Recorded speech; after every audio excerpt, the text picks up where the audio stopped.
Good morning, Vipers. It's Tiani. And I'm Kiana, here with your daily news for September 11th, Day of Remembrance. This week is Spirit Week. Today is Wild Wild Western.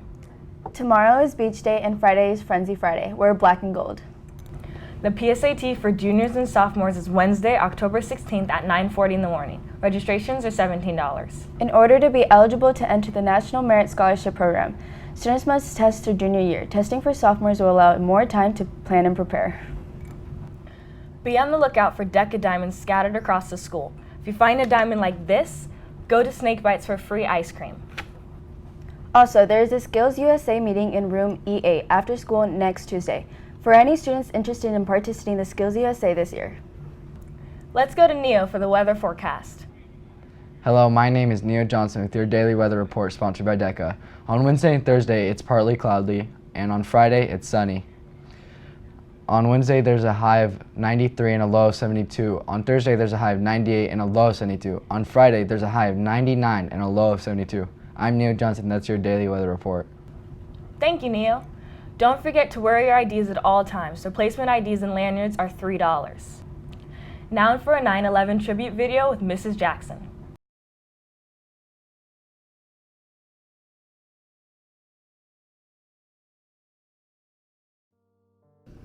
On this date, 18 years ago, two planes were hijacked and collided to the Twin Towers. This terrorist attack killed 2,996 people. Among them were civilians on the plane, in the building, and first responders trying to help them.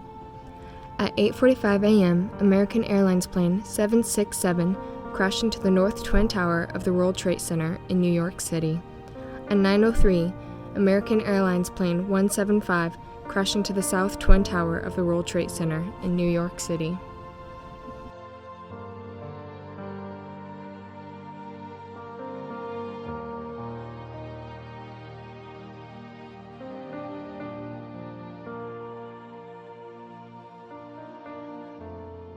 September 11th, 2001 was a really interesting day for me. I was teaching at Yavapai College, but on Tuesdays and Thursdays, I had a long-term sub position for the local middle school just to help out. So it was early in the morning, and my mother-in-law at the time was supposed to be in New York, and her schedule said the trade centers. I was at home with my newborn baby and getting ready to go to work when I got a phone call. We hadn't had the news on, and so I was told to turn on the news. And I saw the towers. I guess I was just shocked. Worried we couldn't get a call through to New York, and not knowing what was happening with her, but I also knew someone that was a close friend that worked in the towers. Pacing, not knowing what was going on with the world, waiting for more attacks, finding out about the Pentagon, it was kind of chaotic. Even here in Arizona, seeming so far away, we were just stopped. People didn't know what to do or what to say. I ended up going to work. And I had a classroom of 7th and 8th graders that day who had so many questions, and there was no answers. Were we going to war? Should we prepare? What should we do? What can we say? And all we could do was watch the news and wait. I guess the next couple of days were the hardest, not knowing.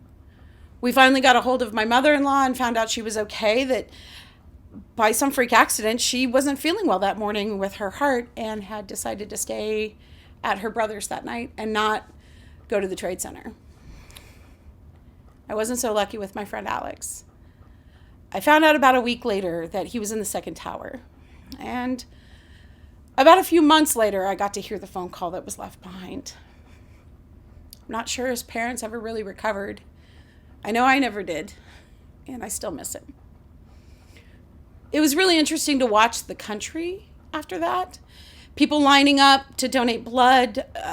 Recruiting for the military was around the block. Patriotism soared. And all I could do was kind of still sit frozen. I mean, I grew up in a military house. So for me, people going to war or going off to do things was kind of common. And yet somehow this time it was really different. So we just kept moving, kept hugging, put one foot in front of the other, and time passed. I guess really what 9/11 means to me now is remembrance. Not only for the people who worked it, and I know people who went out and weeks later went and were still clearing through the rubble, through the guys I know who joined the military after or went back in, for my friend who passed away. It's just the idea that it was the first time in this country we weren't safe. And I had heard my grandparents talk about Pearl Harbor, and I had heard other people talk about being in Desert Storm, but it was the first time I think I didn't feel safe. And so for me, as time goes on, I just remember that it could always happen again, that it could always be us. And just, it's really important as generations move on who didn't experience it, that we really just don't ever forget.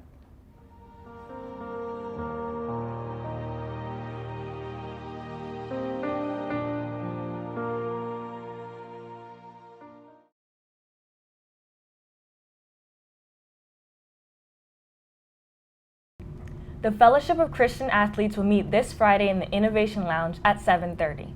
Coach Copeland will be speaking on How Do You Know It's True? All students and staff are welcome to attend. Let's go to sports with Six and Kaylin. Hi, my name is Six Win. And I'm Kaylin Herrera, and this is KVHS Sports. There's a girls' golf tournament today. There will also be a boys' golf tournament today, along with tomorrow and a swim meet. Today there is also a volleyball game. Today there will be a badminton game and a cross-country meet. Today there will be a freshman football game, tomorrow there will be a JV game, and on Friday varsity football will be playing. This has been Six and Kaylin signing off for KVHS Sports. Thanks for the sports update. Now time for the quote of the day. The quote of the day is, "Be happy, not because everything is good, but because you can see the good in everything," by Anonymous. That's it for today, Vipers. I'm Tiani. And I'm Kiana, signing off for KVHS.